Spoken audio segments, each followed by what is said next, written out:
Hello, Culture Matters podcast. We are back again with another 30 days of thought. Before I share our excerpt, here's a quote just for this podcast.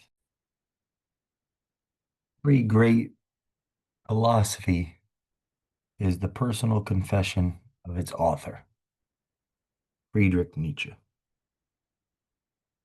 Page 131 of 30 days of thought. This book's been read, written in, reflected on, videos created, to the point where the cover has fallen off and I cannot find it anywhere in the house.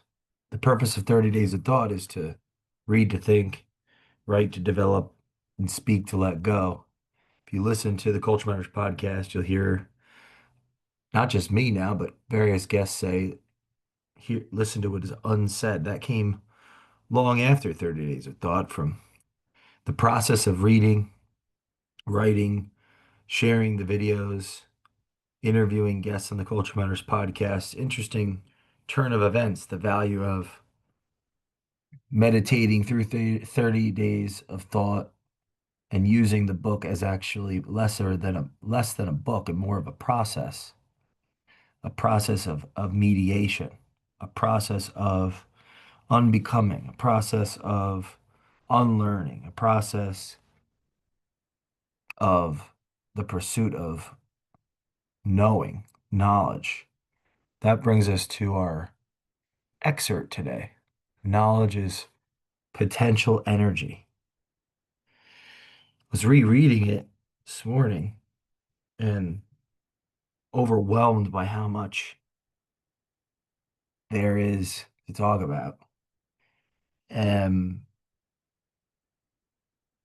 I think and that led me down a rabbit hole of looking into the etymology and morphology of words like, of course, knowledge and words like decide and decision. The interesting find I've uncovered on decision was how important it is to cut off and how a decision is not just a choice, it's an act of eliminating alternatives. So in the spirit of eliminating the various thoughts I could pursue and trying to figure out where to be grounded in exploring this excerpt, knowledge is potential energy, I'm going to read the first sentence. Knowledge is an everlasting flame. This flame burns bright in a place that cannot be seen. Yet once we meet its blaze, it cannot be unseen. Now the question becomes, what is knowledge? How do we ascertain knowledge? From a definitional standpoint, knowledge in a noun is a person, place, or thing. The facts, information, and skills acquired by a person through experience or education. If you think about this, yet once we meet its blaze, it cannot be unseen. Once we've experienced that, insert experience, it can't be unexperienced. Once we've learned something, you think, okay, it can't be unlearned. That's what brings us to the process of knowledge, the process of becoming, the process of evolving or this idea of self-development. If we can actually self-develop, then we should be able to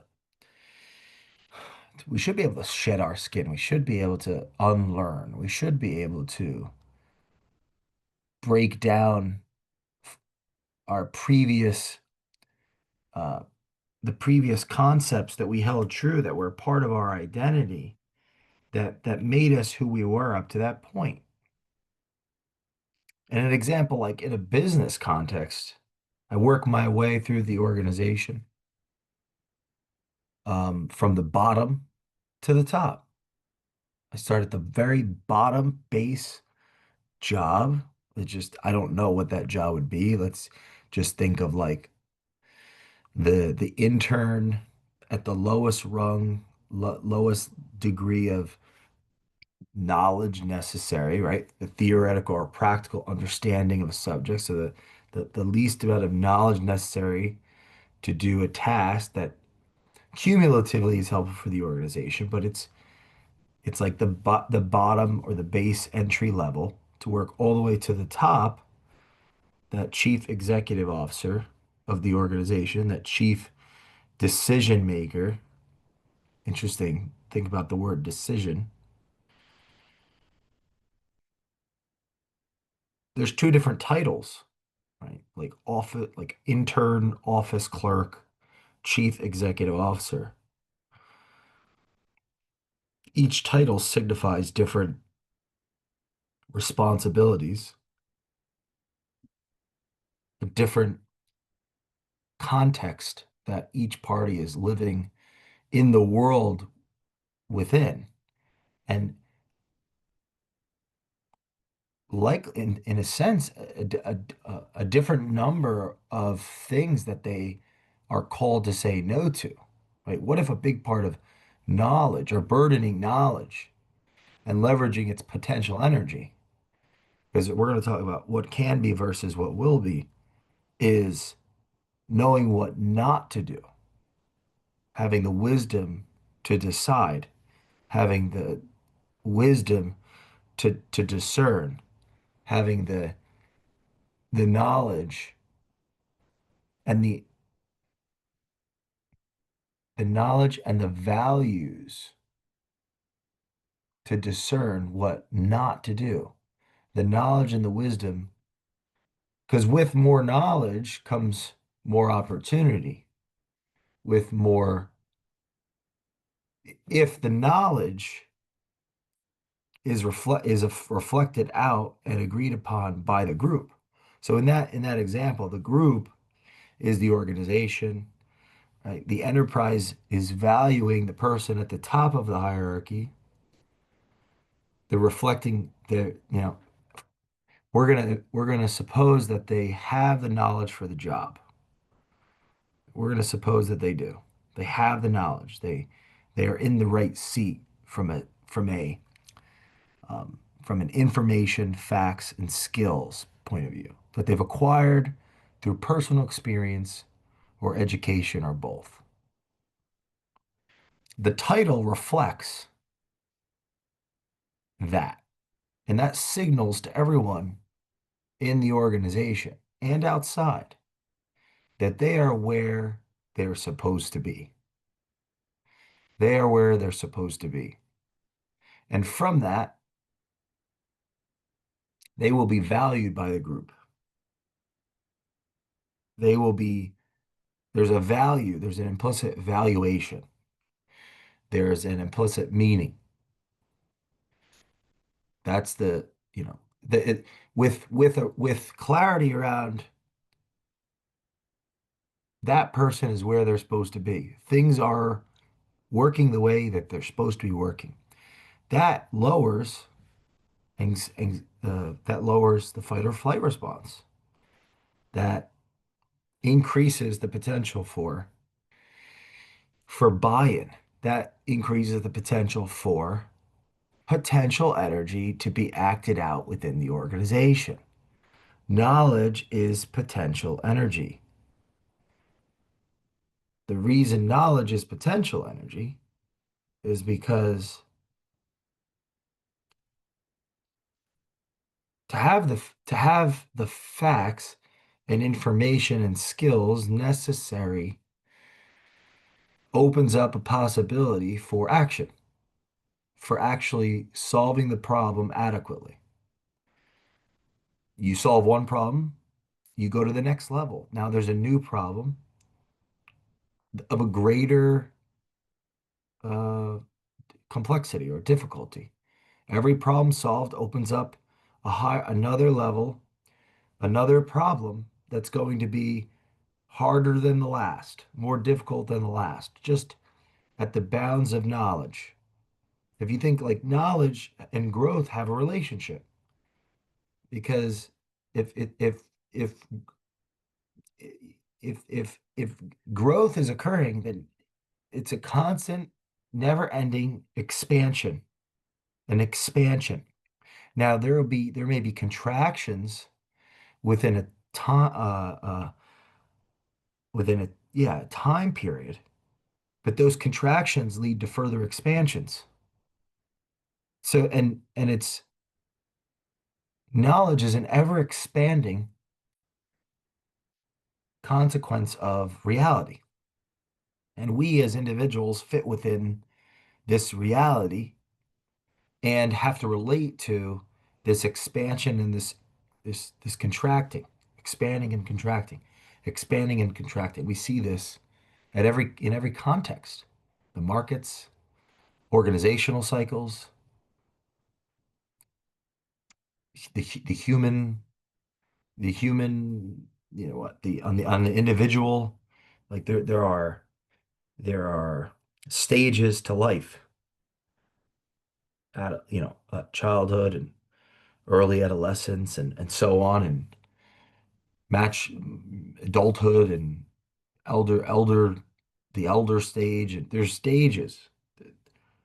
Like, we're expanding in our early life rapidly, subtly then, and then contracting subtly and then rapidly. Expanding, contracting. Knowledge is potential energy. So where do we fit in that? The last paragraph, I'm going to go down and come back.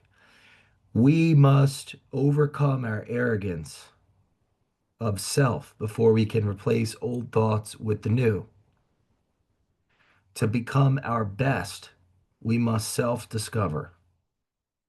The ecosystems we create in our universe lie in our hands, between our words and our will to tap into information with the ability to let out energies of every beam of sunlight within us. So that first part, we must overcome our arrogance of self before we can replace old thoughts with the new. All of the experiences in an education that lead to the title that signifies the competency, that could all be true and accurate. However, that those experiences in that education, that accumulation of knowledge up to that point, prepared us for the next unknown, which then implies implies the very acceptance of ignorance, humility, and call to character to continue to burden whatever pains, whatever failures, whatever ignorance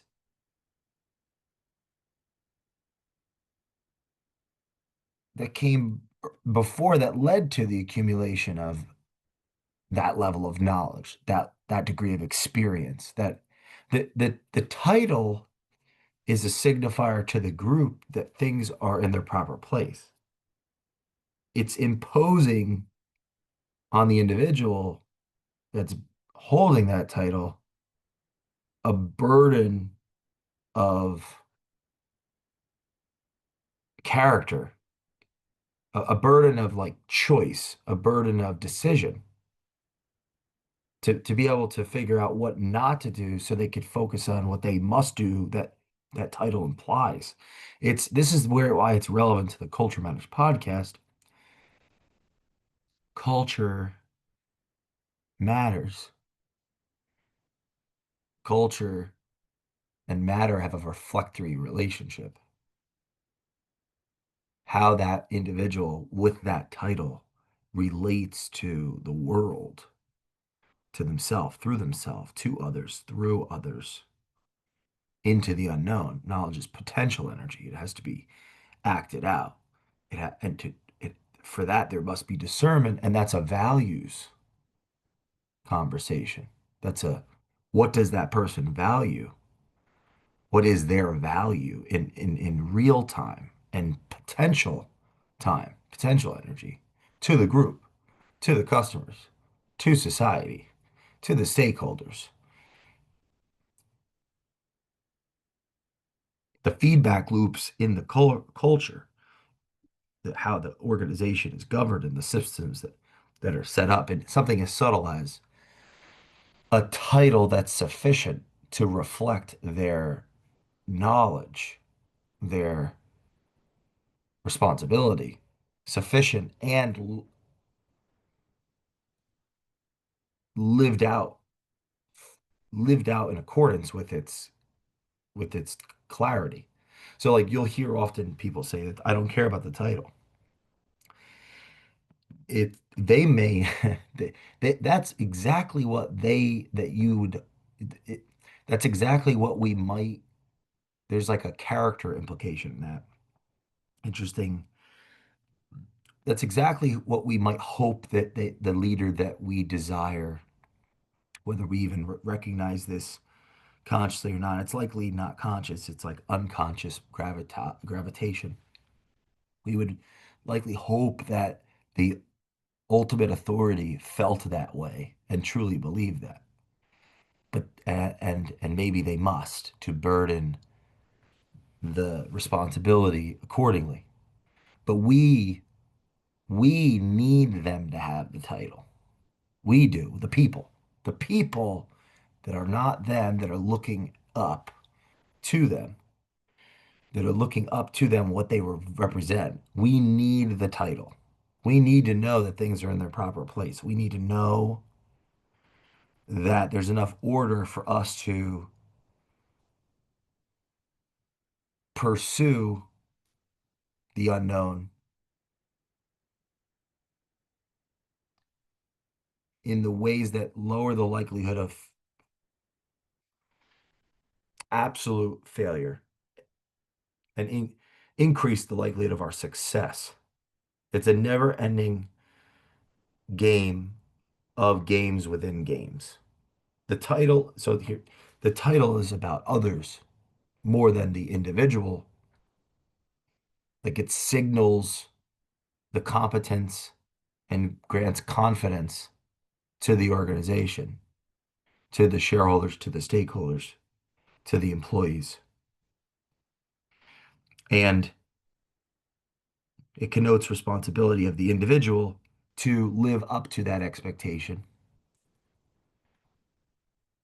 But knowledge is constantly expanding and contracting, and we must expand and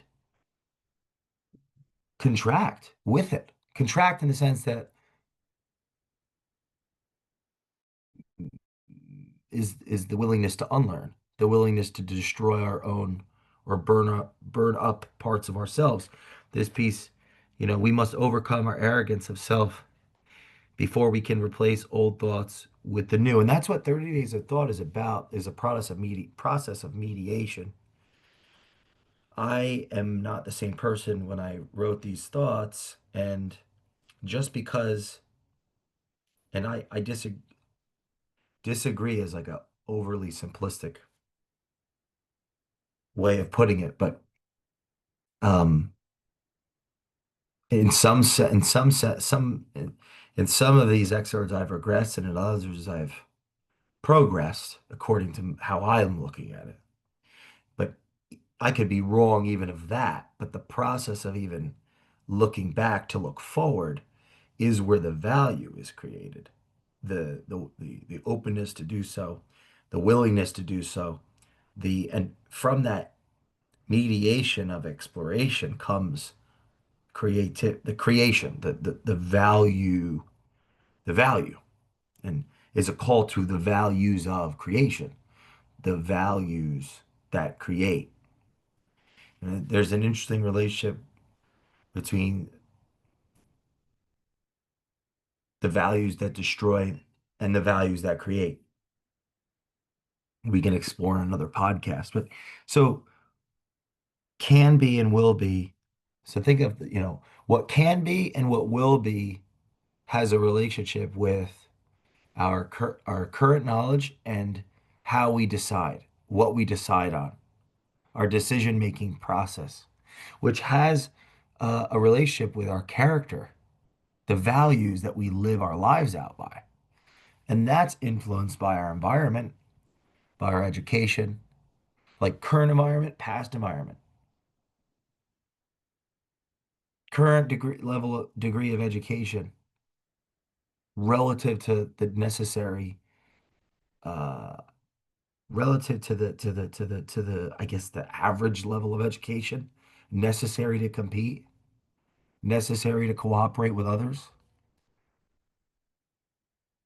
I'm going to go back to definition here. Just some interesting anecdotes on knowledge, and it's there's so much here. So fascinating topic. Synonyms: understanding, awareness, insight, comprehension, wisdom. In science, I didn't know this until this morning. It becomes potential energy when stored and not yet applied. This excerpt is knowledge is potential energy. That's a coincidence. But morphology of knowledge. No, Old English. I can't pronounce that. Cnawn, Cnawan. Nawan? I don't know if you would pronounce the C. To know, perceive, recognize. The suffix ledge comes from lagan, to lay or place, and evolved to signify a body or storing of knowledge. So knowledge, that which is known or laid up in the mind. Root origin, Proto-Indo-European, know, to know. Related to Greek gnosis, knowledge. In Latin, nocere, to get to know. A historical timeline of knowledge. The prehistoric oral tradition before 3000 BCE. Knowledge passed orally through stories, symbols, rituals. Stories, symbols, and rituals. Rooted in survival, nature, community, myths. It's interesting, like if three, it's ingrained in our human culture that knowledge is, originally was orally through stories, symbols, and rituals. How important are stories, symbols, and rituals in an organization to drive the culture, to drive the people towards an aim, in a sense, a fictitious aim. It's more of a metaphorical drama that creates another layer of meaning around people's lives, something to really live for. But because we're tapping into these old that these into this part of our physiology, our neuropsychology, our humanity, when we tell the story of the company, when someone believes it, and it's and it represents something that makes that's a value to others and makes life more than just about ourselves, and that's spoken in an exciting way from an enthusiastic steward or patron, going back to title, an authority, someone that is supposed to be there, that is going to represent order, enough order so I can deal with my chaos. It's there's feelings of excitement. That it's, oh, here's what we represent and why, and I want to wear this Culture Matters shirt. And I if I tune into this 30 days of thought, you might tune into this 30 days of thought. Every week there's a 30 days of thought that goes out. That's a ritual. And we're participating in this story together. Read, write, speak, and so on. So anyway, that's fascinating to me. The value of having committed leaders be committed, have the respect and the trust of their people, and tell the stories, and to actually like believe them and buy into them. That has been demonstrated through case study time and time again to make work more interesting and fun and meaningful for for the people. Um, Ancient civilizations, 3000 to 500 BCE, Sumerians and Egyptians began recording knowledge in writing, cuneiform hieroglyphics. Chinese developed early classics on medicine, philosophy, astronomy. Indians and the Vedas codified spiritual and cosmic knowledge. 500 BCE, before Common Era, to 500 Common Era. The Greeks, rational inquiry, emergence of philosophy and logic. The Romans, systematized law, engineering, and education. The libraries, for example, Alexandria, knowledge as a collective resource. It's so much of knowledge is about making connections, right? What's the library? It's it's like a it's a store of knowledge. Each one of those books is a pathway. Each one of those, and so the more one experiences the books, it's as if the books become a part of us if we're readers. They do become, they shape and mold and morph and reflect back through us, and thoughts pop in and ideas pop in and connections are made and people are thought about and people are connected, and it's amazing. Middle Ages, 500 to 1500. Monasteries preserved classical texts, knowledge linked with religions, the monotheistic religions. Islamic Golden Age, advanced math, medicine, philosophy. Renaissance, 1300 to 1600. Rebirth of classical learning. Invention of the printing press, 1440. Access to knowledge.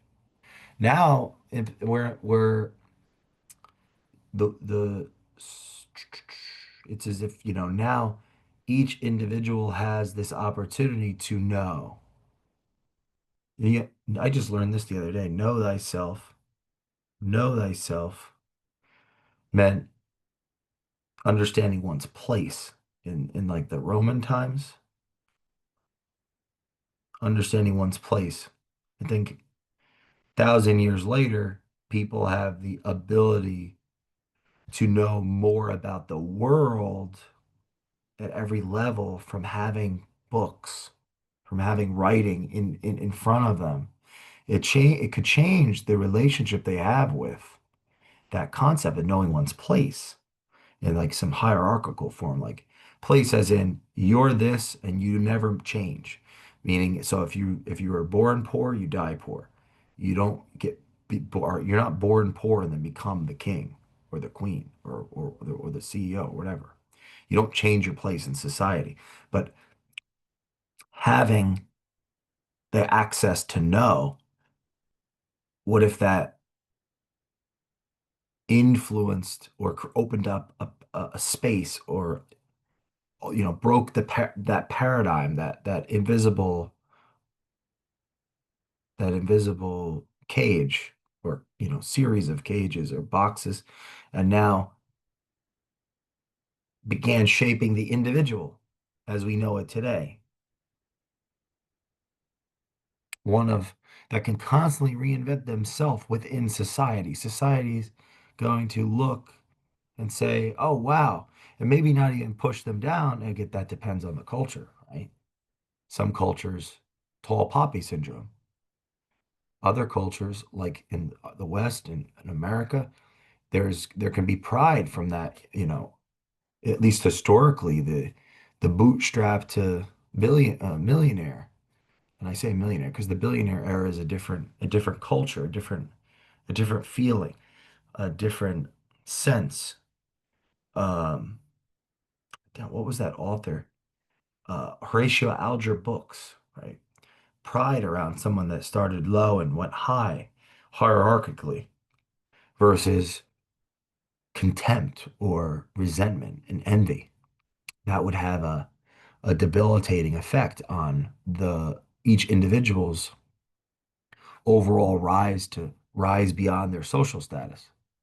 So what if there's a connection at some level with individuals getting access to know about the world and about more than just whatever box that they were birthed and grown in around this time of the Renaissance? The printing press gives everyone the access to mass knowledge. Now, what are the implications? Almost six, 500 plus years later with the iPhone. It's another level of mass access to knowledge. And how about this artificial intelligence synthesis that's happening right now that I can feel as someone pursuing with preparation and urgency some of the values we talk about on the show. Curiosity is one of the values that I'm doing a monologue on. Um, how the artificial intelligence, I feel it speeding up my ability to know. And I guess one of the arguments I'm trying to make on this show today is that to know is also about to not know. Like to be willing to not know comes before know. You have to destroy what you know to know. And uh, what? But that is what it is going on. There's a reflectory, interactive process to knowing that is a constant death of who you are at some level. And so, the question of, some people can do that better than others, and can everyone do it? And that becomes even more of a philosophical conversation. Scientific revolution, 1600 to 1800, emergence of science, systematic inquiry, hypotheses, experimentation. Galileo, Newton, Descartes, knowledge becomes power tied to observation. In the Enlightenment, knowledge is liberty. Intellectuals like Locke and Kant and Voltaire sought truth through reason, not tradition. What type of stress did that put on the organizations? If you think about like a company, what type of stress is put on the company when the people at the bottom become more aware? They become and this happens all the time. The employees towards the bottom of the hierarchy are always, in a sense, more aware than those at the top about what's happening with the customers. They're interfacing with them. If they're paying attention, they're more aware.